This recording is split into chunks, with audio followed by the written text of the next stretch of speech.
Hello everyone, welcome back to Inspired Alignment. This is Natalie. So the guides and my spirit guides, and specifically the dragons, which let me find that while I'm talking. The dragons wanted me to come on and do these two specific messages. So I don't know if this is going to be something that I continue to do. Maybe this will be a regular thing, but I was being told that they wanted me to do messages for divine feminine and divine masculine. So what I'm going to do here is I'm going to do this video for divine feminine, whatever messages they need to know right now, and then I'll do a separate one for divine masculine, okay? All right, so let's just go ahead and get started. What messages do the divine feminines need to know at this time? Messages for those that are divine feminines or hold, that's the main energy that they hold or operate in. Messages for divine feminine.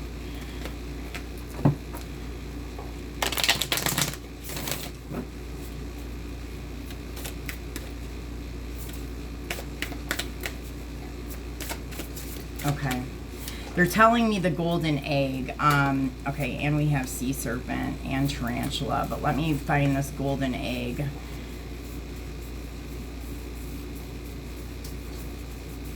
I think we're gonna have to look at all of this if I can find it. Did I pass it? Here it is. Okay. And I think that this came up in some other video that I did, that golden egg. All right, so let me take a look here at the mouse. We have the mouse, the sea serpent, the tarantula, and then the golden egg. So let's look at the mouse first.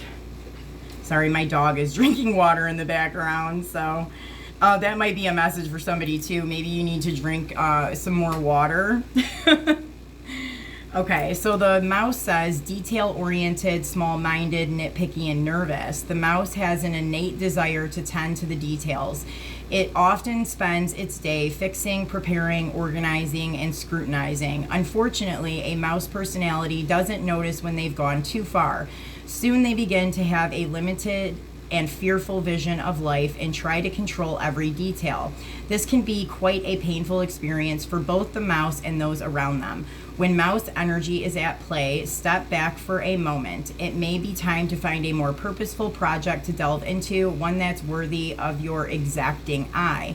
When in balance, organized, resourceful, and prepared. When out of balance, busy with no purpose, and to bring into balance a meaningful project. Okay, so let me go to the sea serpent. I'm going to read all four of these, unless I get like some overwhelming message before then. And then we'll kind of get into what the message means as a whole. Okay, and I think the sea serpent is also back here. Okay, the sea serpent is healing emotional wounds and expressing desires. The sea serpent represents the energy of expression, whether it's emotions, creativity, sensuality, or desire. The sea serpent helps us move and direct our energy into a healthy current. When the essence of this card is in balance, we express ourselves creatively and sexually without fear or shame.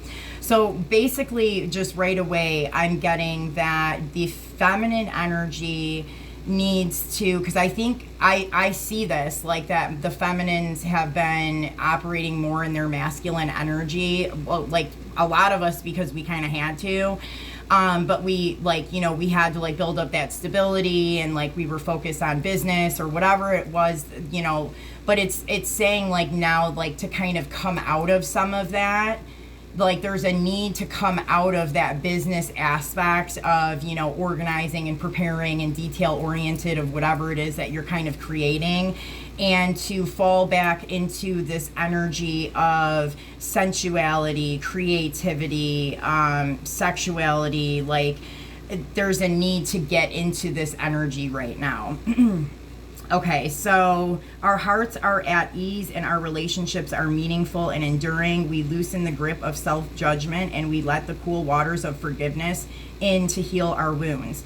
When the energy of the sea serpent is not yet activated, our emotions and creativity are left in the muddy waters. The current of expression stagnates in some areas of our lives, and in other places it floods. It's important to remember, no matter what the waters of our emotional lives look like, the sea serpent loves us just the same. Like a mother, she wraps herself around us in a gesture of protection. She supports us as we learn to express our true natures. The sea serpent and the second chakra.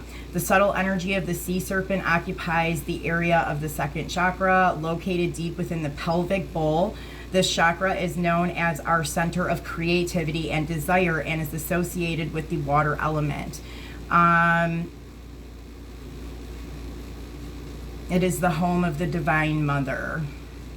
Okay, now let's look at tarantula. Also, interacting with water, it might be helpful too.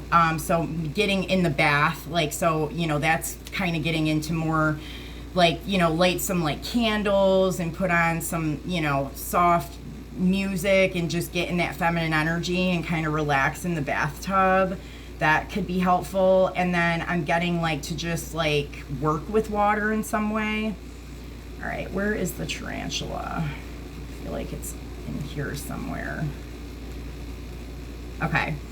At a crossroad, claiming life's purpose. The tarantula represents a moment when a great decision must be made. It involves prioritizing your life's deeper purpose or dharma. A habit or routine from the past is sidetracking you from your dream, yet a voice inside keeps begging you to refocus your attention. In order to find true happiness, you must choose dharma. Until you do, satisfaction will be fleeting. The tarantula hovers patient and calm, like an old friend that knows your inner soul. It already knows you'll choose wisely. When in balance, follows intuition. When out of balance, hesitates or over intellectualizes. And to bring into balance, daily journaling. Very interesting, because I feel like the feminine is at some like crossroads right now where it's like, you know, there's been this moment in time where they've been more like financially or materially driven, and there's this need to pull out of that. And, you know, but we have this like part of us that's like, no, but you have to do this, you have to do this, and you know what I mean? And, but then, you know, our intuition or like our inner guidance is trying to, like, it's more like the mind that's telling you, no, you have to organize and schedule this and do this. And then it's like the heart and the intuition and the soul is basically saying, no, you need to get into a different energy. And so that's kind of the decision and the crossroads that they're talking about here. And they're saying that until you trust the one in your heart and soul and start to fall back into that more feminine, creative, sensual energy, you're not going to be able to find the true happiness that you're trying to find through doing, you know what I mean, all of this like organizing and scheduling and, you know, like nose to the grindstone kind of work here. That you need to like kind of let the energy and the divine work in the way that it needs to work, instead of thinking that you have to do all these actions or take all these steps in order to achieve something. They're telling me that the divine feminine magnetizes things to her in her energy, and so you need to get into that divine feminine energy to truly see that happen. And you need to use your sensuality and your creativity and all of those feminine aspects of yourself to magnetize it in the way that you're wanting it, and not doing it so much like nose to the grindstone, I have to do this, this, and this. They're asking you to do it the feminine way and magnetize it in, because it's like you need to see how that works. And, you know, because what I'm seeing is that like unions and couples, divine feminine and divine masculine, will be coming together soon. And so there's a need for the feminine to understand her role in this. And you have to like experience it and see it and get used to working in that energy, so that when they come in, the two can blend together, in the way that they're supposed to. Wow. Okay. And so I'm even seeing, like, I don't know, like if you work a regular job or something like that, like there may be a day or something where it's like your gut or your intuition is like telling you not to go in that day, and it's like, follow that. Don't go in that day. The world isn't going to fall apart if you don't, Okay, so the golden egg, message at the center of the heart, the unstruck sound. Within the golden egg lives a precious sound. Deep within that sound resides a message. The sound cannot be heard, nor the message discerned, until we retreat from the noise of modern day life. The magical essence of the golden egg needs warmth, quiet, and time to unfold. No rushing, pushing, or grasping. Find a place of deep and restful ease, perhaps through yoga or meditation. If you do not yet have a meditation practice, take some time for introspection or contemplation. When the mind begins to settle and the breath is calm, ask the question that weighs heaviest on your heart, staying open to any response you hear. Engaging with the energy of the golden egg is an advanced practice. It requires becoming intimate with our very essence and comfortable with vulnerability. When a feeling of tenderness or gratitude arises from deep within you, know that you are well on your way. Your chest may swell like you are seeing an old friend that's been away for a long, long time. Listen to the message they've been waiting to tell you. The golden egg and the fourth chakra. The subtle essence of the golden egg is nestled deep within the heart center at the fourth chakra. This chakra is called the Anahata, and it is the home of the self or the soul. By bringing the mind into this center, we discover a portal to the most intimate and luminous place. It is said our inner guide sits there in deep meditation waiting for us. Anahata translate as the unstruck sound.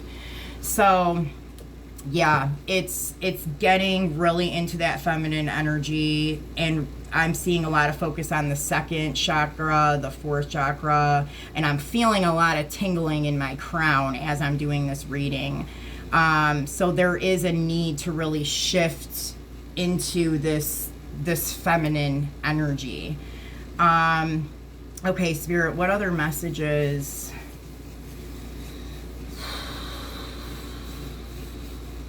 Okay. What other messages does the Divine Feminine need to know at this time?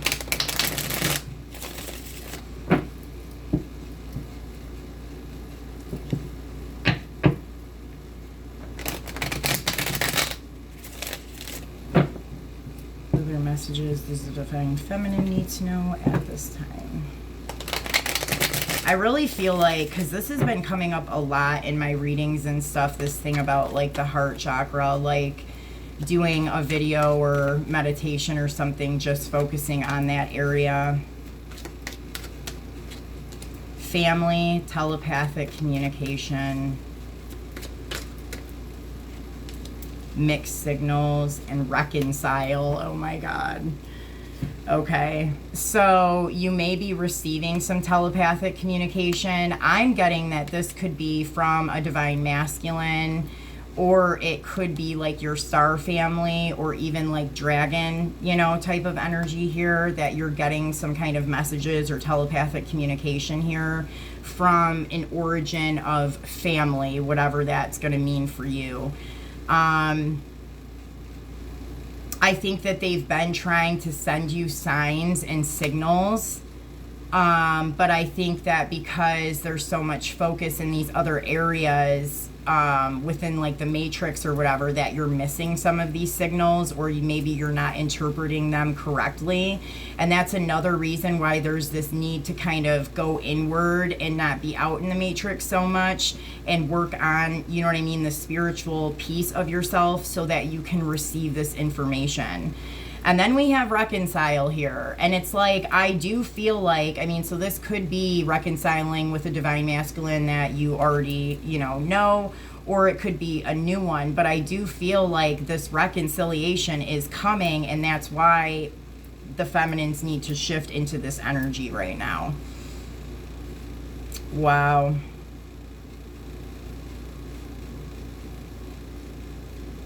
Wow. All right, Spirit. Messages for the divine feminine. A blessing of fire. A blessing from your ancestors. A blessing on your love. And a blessing on the children. Holy crap, you guys. So, this is about unions coming together, and it's getting real close to this time where they're supposed to come back together. So it's important that everybody get in the energy that they need to be in. This fire, I feel like, is the root chakra. And I do think that that's where some of you guys may be operating at the moment. More in the root chakra. I mean, you probably, are... it's not like you have those blockages still, but like that's where your energy is kind of like at right now. This is the energy you're working out of right now, is this root chakra. It's more like survival, and even if you are like more on, like you're walking in your divine path and you're following your mission work and everything, sometimes we still do get caught up in like the business aspect, or I have to do this, and this, and it does kind of come from the root chakra there. And then that ancestors, I mean, I think that that's what I was picking up on. There's messages coming through, whether it's like telepathic or signs and synchronicities. They're trying to talk to you right now.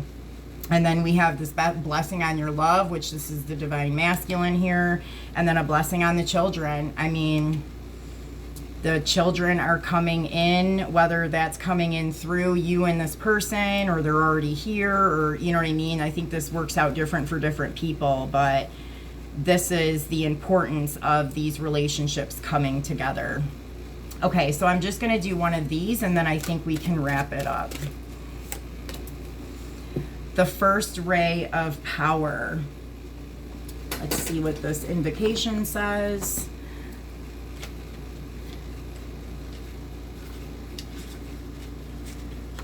If I can find it. Okay. Don't need the introduction. Okay. It is, I now accept of my own free will the blessing and grace of the first ray of power in my life. Through unconditional love and divine mercy, I surrender my life into the loving hands of the universe to align me with higher will and the most beautiful expression of my life journey. I call upon the loving assistance of the genuine ascended masters in all aspects of this process, and ask for the first ray of power be expressed in ways that serve the greatest good on this planet, that all beings may walk in their true divine path. Through divine grace, so be it. Wow. All right, guys. Well, I hope that this made sense for you guys. I hope it resonated. Please like, share, and subscribe to the channel, and I will see you guys soon. Take care.